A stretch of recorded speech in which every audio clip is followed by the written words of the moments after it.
14వ అధ్యాయము మొదటి వచనం మనం చదువుకుందాం. హోషేయ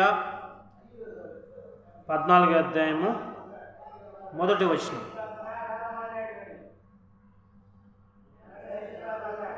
హోషేయ 14వ అధ్యాయము మొదటి వచనం. ఇశ్రాయేలు నీ పాపము చేత నీవు కూలితివి గనుక నీ దేవుడైన యెహోవా తట్టు తిరుగుము.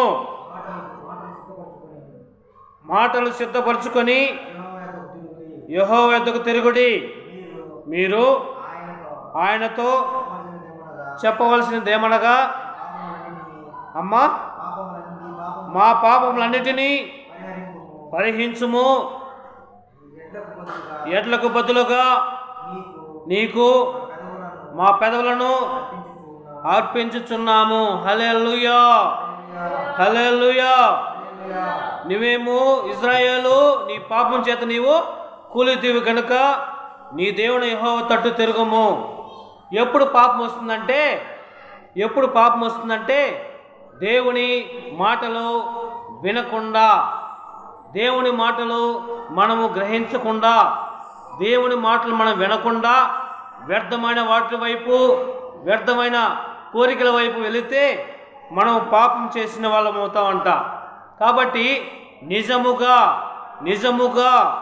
ఇశ్రాయేలు నీ పాపం చేత నీవు కూలితివి. ఎందుకు కూలుతారంట? పాపము చేత కూలుతారు, పాపం చేత కూలిపోతారు, పాపం చేత కూలిపోతారు. ఎందుకు కూలిపోతారు? పాపం చేత కూలితే కనుక నీ దేవుడిని యెహోవా తట్టు తిరుగుము. ఎందుకంటే పాపము చేసిన వాడంతా చనిపోయేవాడు కనుక ఇశ్రాయేలు నీ పాపం చేత నీవు కూలితివి. బాగా బ్రతకాల్సిన వాళ్ళు పాపం చేసి నిన్నే చచ్చిపోతారు. ఎందుకు మనకు శాపాలు వస్తాయి, దోషాలు వస్తాయంటే బాగా బ్రతకాల్సిన వాళ్ళు, బాగా సంపాదించుకొని జీవించే వాళ్ళు ఎందుకు కూలుతారంటే పాపం చేత. పాపంలో వచ్చే జీతము మరణం. కాబట్టి పాపం వలన మరణం వస్తుంది. కాబట్టి మీరు ఇశ్రాయేలు నీ పాపం చేత నీవు కూలితివి కనుక నీ దేవుని యెహోవా తట్టు తిరుగుము. నీ మాటలు ఏంటండాలా? సిద్ధపరచుకో. నీ మాటలు సిద్ధపరచుకో. నీ మాటలు ఎలా ఉన్నాయి? చెడుగా ఉన్నది. నీ మాటలు ఎలా ఉన్నవి? మంచి మాటలుగా లేవు. నీ మాటలు ఎలా ఉన్నాయి? చెడ్డ మాటలు మాట్లాడుతున్నావు. నీ నోటికి మాటలు మంచి మాటలు మాట్లాడితే మంచిగా ప్రేమిస్తావు, చెడ్డగా మాట్లాడితే 4 దెబ్బలు పడతాయి. కాబట్టి నీ మాటలు ఎలా ఉండాలా?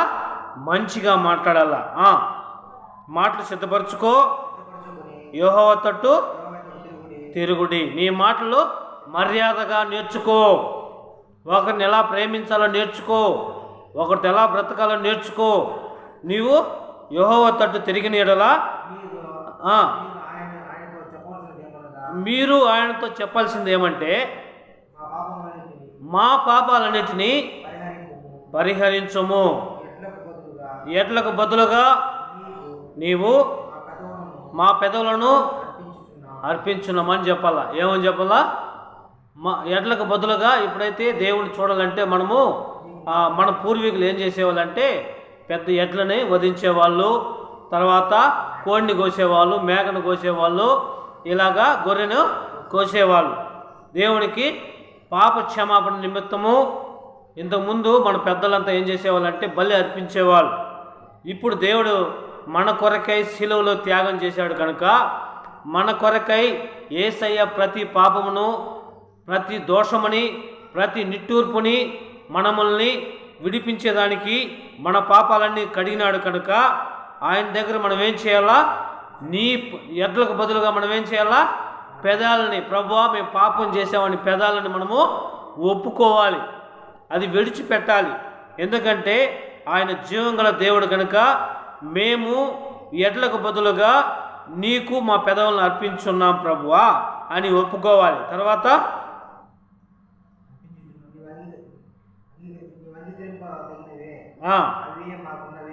ఉన్నవి, మాకు అవే ఉన్నవి. ఇంకేమున్నాయి మా దగ్గర? వెండి బంగారం మా యొద్ద లేదు, కానీ మా పెదవులే ఉన్నాయి ప్రభువా. మా పాపాలు క్షమించమని దేవుణ్ణి అడగలు. ఒకప్పుడు మనము తాగుబోతులుగా ఉన్నాం, ఒకప్పుడు తిరుగుబోతులుగా ఉన్నాం, ఒకప్పుడు వ్యభిచారులుగా ఉంటున్నాం, ఒకప్పుడు దొంగలుగా ఉంటున్నాం, ఒకప్పుడు దోచుకునే వాళ్ళుగా ఉంటున్నాం.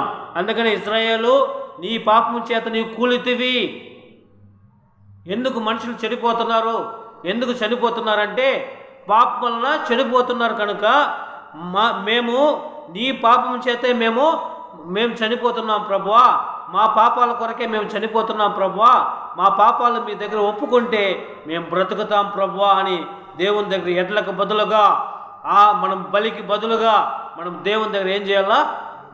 ఒప్పుకోవాలి. మన పాపాలన్నీ ఒప్పుకోవాలి. అప్పుడు దేవుడు ఏం చేస్తాడు?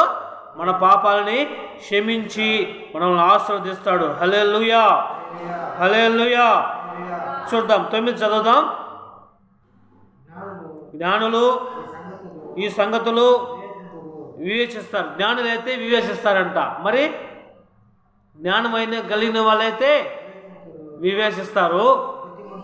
బుద్ధిమంతులు వాటిని గ్రహిస్తారు. బుద్ధిమంతులైతే పాటిస్తారు, బుద్ధిహీనులైతే పాటించరు. నువ్వేంది నాకు చెప్పేది అంటారు. నాకంతా తెలుసు, నువ్వేంది నాకు చెప్పేది అంటారు. మనము పాపం చేశాము, దేవుని దగ్గర మన పదవులతో ఒప్పుకోవాలి దేవుని దగ్గర అని చెప్పేసి అనుకోకుండా, మాకు అన్నీ తెలుసు, మా బ్రతుకు మాది, నువ్వెవరు మాకు చెప్పేదానికి అని చెప్పేసి మాట్లాడుతూ ఉంటారు బుద్ధిహీన. అందుకని ఆ మాట రాయబడింది. చదువునైనా జ్ఞానులు ఈ సంగతులను వివేచిస్తారు, అంటే ఆలోచిస్తారు. ఎందుకు చెప్తున్నారు? దేవుడు ఎందుకు చెప్తున్నాడు? మేము పాపం చేత కూలకుండా మేము దేవుని దగ్గర మంచిగా జరగాలి, మంచిగా మేము బ్రతకాలి, మంచిగా మా జీవనం సాగించాలి, మా జీవితం మంచిగా బ్రతకాలని చెప్పేసి మనసు మార్చుకుంటారు. నువ్వేంది నాకు చెప్పేదని చెప్పేసి దుష్టులు ఏం చేస్తారో అనుకుంటారు. జ్ఞానులైతే తన సంగతులు వివేచిస్తారు, బుద్ధిమంతులు వాటిని గ్రహిస్తారు. ఏలయనగా యెహోవా మార్గములు చక్కనివి. యెహోవా మార్గాలు ఎలాంటివి? చక్కనివి, మంచి మార్గములు అవి. నేను తెల్లవాడుతూ ఆ మాట చదివినప్పుడు నాకు సంతోషమైంది. ఎందుకంటే బుద్ధిమంతులైతే యెహోవాను బట్టి సంతోషిస్తారంట. బుద్ధిమంతులైతే గ్రహిస్తారంట దేవుడు చెప్పిన మాటలు. బుద్ధిహీనులు గ్రహించరు. వాడేం చెప్పేది మనమే వినేది, దేవుడు ఏం చెప్పేది మేమే వినేది, మాకంతా తెలుసు అని చెప్పేసి బుద్ధిహీనంగా మాట్లాడుతూ వస్తారంట. దేవుని మాటలు వినరంట. వాళ్ళే దేవుళ్ళుగా వాళ్ళు అనుకుంటూ ఉంటారంట. మేము చెప్పింది యాదవాక్కు, మేమేం చెప్తే అదే అని చెప్పేసి అనుకుంటూ ఉంటారు. అయితే బుద్ధిమంతులైతే జ్ఞానులైతే వివేచిస్తారు, బుద్ధిమంతులైతే దాటిని గ్రహిస్తారు. ఏలయనగా యెహోవా మార్గములు చక్కనివి. ఎట్లుంటాయంటే యెహోవా మార్గములు మంచి మార్గములు. దేవుని మార్గములు ఎలాంటివి? మంచి మార్గములు. ఆ మార్గం నడవాలంటే బుద్ధిమంతులుగా ఉండాలి. మనము బుద్ధిహీనులుగా ఉంటే దేవుణ్ణి క్వశ్చన్లు వేస్తూ ఉంటారు. బుద్ధిహీనులైతే దేవునితో ఇష్టంగా మాట్లాడుతూ ఉంటారు. ఎవరైనా చెప్తే వాటికి అడ్డంగా దొడ్డంగా మాట్లాడుతూ ఇష్టంగా వాళ్ళు మాట్లాడుతూ ఉంటారు. అందుకని యెహోవా మార్గంలో చక్కమైనవి. నీతిమంతులు చదువునైనా నీతిమంతులు దాన్ని అనుసరించి నడుచుకుంటారు, కానీ తిరుగుబాటు చేయవారు దారికి వారికి అడ్డంగా ఉంటుందంట. తిరుగుబాటు చేసే వాళ్ళకి దారికి అడ్డంగా ఉంటుందంట. ఎందుకంటే యెహోవా మాటలో మంచి మార్గములు అంట. యెహోవా మార్గంలో మంచి మార్గములో అయితే ఏం చేస్తారంట? తిరుగుబాటు చేసే వాళ్ళకి దారికి అడ్డంగా ఉంటుందంట. వాళ్ళు త్రొట్టిల్లుతారు. మరి ఎట్లుంటారంట? త్రొట్టిల్లుతారు. వాళ్ళు ఇష్టంగా మాట్లాడుతూ ఉంటారంట. దేవుని మాటలు వినరు, వాళ్ళు ఇష్టంగా మాట్లాడుతూ ఉంటారంట. అందుకని ఆ మాట రాయబడింది. వాళ్ళు మంచిగా దేవుని మాటలు వినరు, వాళ్ళు దేవునికి అవిధేయత చూపించి దేవుని మాటలు వినరు కనుక వాళ్ళు విశ్వాసఘాతుకులుగా ఉంటారంట. చదువు ఆ మాట 4వ వచనం. ఆ మాట ఒక మాట చదువుదాం. నాలుగో వచనము, వారు విశ్వాసఘాతకులు కాకుండా నేను వారిని గణపరుస్తాను. విశ్వాసఘాతకులు అంట, దేవుని మాట వినకుండా, దేవుని మాటలు వినకుండా ఇష్టంగా వాళ్ళు మాట్లాడుతూ ఉంటారు. ఇదే దేవుని మాటలు అని చెప్పేసి మాట్లాడుతూ వాళ్ళ ఇష్టంగా వాళ్ళు మాట్లాడుతూ దేవునికి విరోధంగా చేస్తూ ఉంటున్నారు. దేవునికి విరోధంగా మాట్లాడతారు. దేవునికి ఇష్టంగా మాట్లాడరు. వాళ్ళు దేవునికి అయిష్టంగా మాట్లాడుతూ దేవునికి విరోధంగా మాట్లాడుతుంటారు. హల్లెలూయా, హల్లెలూయా. కాబట్టి దేవుని మాటలు మనం వినకుండా శత్రువైన సాతాడు ఎన్నో మాట్లాడుతూ ఉంటాడు. అడ్డదడ్డంగా మాట్లాడుతూ ఉంటాడు. అడ్డంగా మాట్లాడుతూ దేవునికి విరోధంగా చేస్తూ ఉంటాడు. వాడి పనులు ఎలాంటిదంటే చెడు మాట్లాడుతూ ఉంటాడు. ఎంతసేపు అయినా చెడిపోయే మాటలు మాట్లాడుతూ ఉంటారు. వాళ్ళు చెడు సావాసం కలిగి ఉంటారు. చెడు తలంపులు కలిగి ఉంటారు. చెడు ఆలోచనలు కలిగి ఉంటారు. వాళ్ళు ఎప్పుడు చెడగొట్టే మాటలే మాట్లాడుతూ ఉంటారు. వాళ్ళు దేవునికి అయిష్టమైన వాళ్ళు. కాబట్టి యెహోవా మార్గంలో ఎలాంటివి? చక్కవైనవి. అవి చక్కగా ఉంటాయంట. అవి ఎలా ఉంటాయి? మంచి మాటలుగా ఉంటాయి. అవి ఎలా ఉంటాయి? చక్కనైన మార్గములు. అవి నీతిమంతులు నడుచు మార్గములు. అవి మంచిగా ఉంటాయంట. హల్లెలూయా, హల్లెలూయా. మనము ఒక మాట చదువుకొని మనము దేవుని మాటలు శ్రద్ధగా విందాం. ఒకే మాట చదువుకొని ముగిస్తాం. ద్వితీయోపదేశకాండంలో ఒక మాట రాయబడి ఉంది. ద్వితీయోపదేశకాండము 30వ అధ్యాయం చదువుదాం. ద్వితీయోపదేశకాండం అండి 30వ అధ్యాయము 3వ వచనం మనం చదువుకుందాం.